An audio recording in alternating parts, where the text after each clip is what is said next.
we're into the last minute. Wrexham desperate for that equaliser. It's thrown back into the Wrexham half, and O'Connell will use Okonkwo. Stevenage screaming for the final whistle. Okonkwo, one last chance for Wrexham, knocks it long. Palmer helps it on towards the edge of the area. Massed ranks of Stevenage defenders hack it clear, and they found Tyrese Simpson, who's done well since he's come on, holding the ball up, running at defenders. He's holding it up really well now. Turns away from Lee, palms it on and gets a return pass down the right. He's offside, but he's wasted a chunk of time again doing that. That's right. Really good hold-up play, wasn't it, by Simpson. Took it in. So, free kick. Wrexham feed it down the line. Mendy on the chase, and there is the final whistle.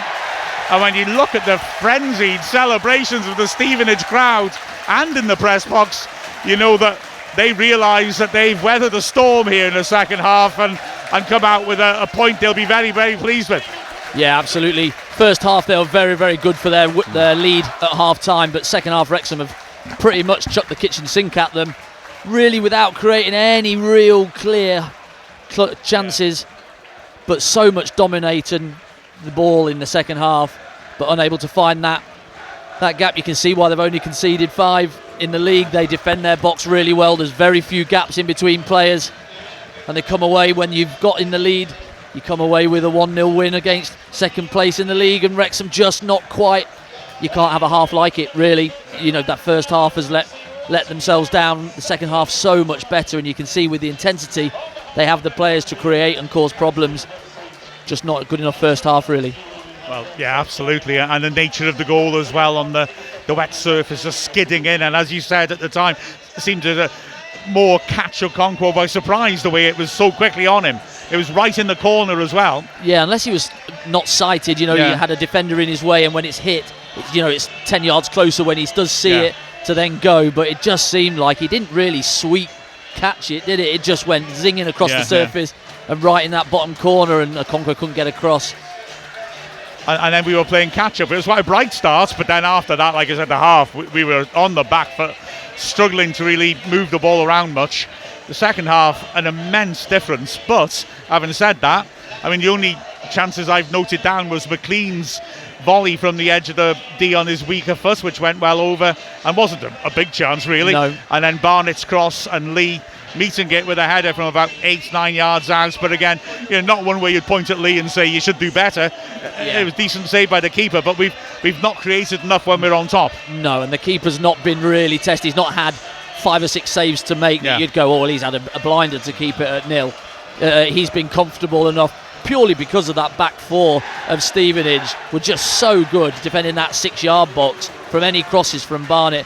I don't think our movement was quite as good as it has been.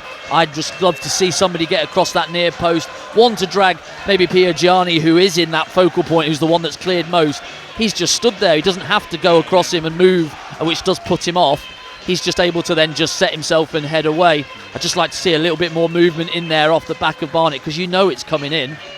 Yeah, absolutely, because Barnett in the second half really was ripping in some real quality as well, wasn't he? Yeah, well, he'd be my man of the match for Wrexham today. I know that he's not created for a goal, but he has put so many crosses in. He's been there and back numerous times, and 1v1. He's been very good defensively and attackingly.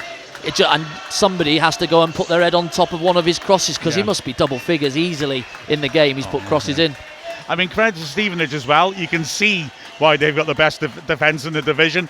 Players like Piergianni in the centre, for both centre backs, That's and right. then as well, like the 2 in front Phillips of them. and Thompson protecting them. I mean, Phillips was just ludicrous, wasn't he? Yeah. He was Kante-esque, wasn't he? Like that type, everywhere, but like any 50-50 he was on top of and wrestling with the ball, and you just never got a moment in there. Even though in the second half Wrexham really did dominate that midfield, they were still just in the right place at the right time when needed to pick up little free kicks, to get the ball going, to clear chances, to clear second balls on the edge of the box. I thought they were very good, and you can see, like you said, they don't concede many. You can see, I thought first half they looked really bright, top end of the pitch, but then when Wrexham did get on top, they're just solid in that low block and defending their box really well. Wrexham's back three had a lot of work to do in the first half. I thought the 3 centre-backs did a good job of repelling. I mean, Stevenage only scored from a 25-yarder, and apart from a Conquo save at the end of the match when we were leaving the back door That's open. right. You know, I thought our centre backs on Scar in his first league start for us. I mean, he showed the attributes Phil Parkinson has looked for, because he's a bit like Piagiani in terms of defending the area around him, isn't he? That's right. Marvin Andrews comes to mind. He heads it further. Kreitz, they head it further than they can kick it normally. Do you know what I mean? These lads. And he looks really strong in there. He looks mobile as well. As normally when you've got that attribute, you're not as mobile, but he looks mobile. He looks like he's a leader. He's willing and talking to the two boys either side of him. I thought he did really well today. Yeah. I think maybe some of his passing he could just play rather than just going long all the time. He could change that up a little bit. But off his first start in the league, I think he's defended really well. He defended the cross that came along and he cleared it really well. He headed everything, didn't he? He's a bit of an animal in the air. So hopefully he can produce what Max was doing in the other end as well from set pieces. We didn't really have many set pieces, did we, today, that we normally look so strong as away from home. Yeah. Didn't get any on the. I don't think we got any corners on the right for O'Connor to put that patented far top corner ball in. That no, that's right. Well, we tended to use the away swinger because Elliot Lee took one this side, and we used the away swinger both sides, which is a strange one, seeing we've had so much joy with that in swinger above the keeper. Yeah, Lee O'Connor was off by then, wasn't he? Of course, yeah. So Lee was on, and so he played the away swinger. But yeah, disappointing. I will say one thing though. I reckon Scar can kick it as far as he heads it, because he did make that clearance from the far side of the pitch over a stand. It's still going up. Yes, absolutely. It might hit Chris Waddle's penalty in space. Who knows? Anyway, frustration for Wrexham. The second half was good, but you can't come to a side that looks as well organised as Stevenage, put in a first half like that, and realistically expect to get anything out of the game. And so ultimately, Wrexham suffer a second defeat of the season. Disappointment for Wrexham, but they'll go at it again, back in the home comforts of the Stoke Kairas, and look to get back to winning ways. With a final score of Stevenage 1, Wrexham 0. We've been Mark Griffiths and Andy Morrell.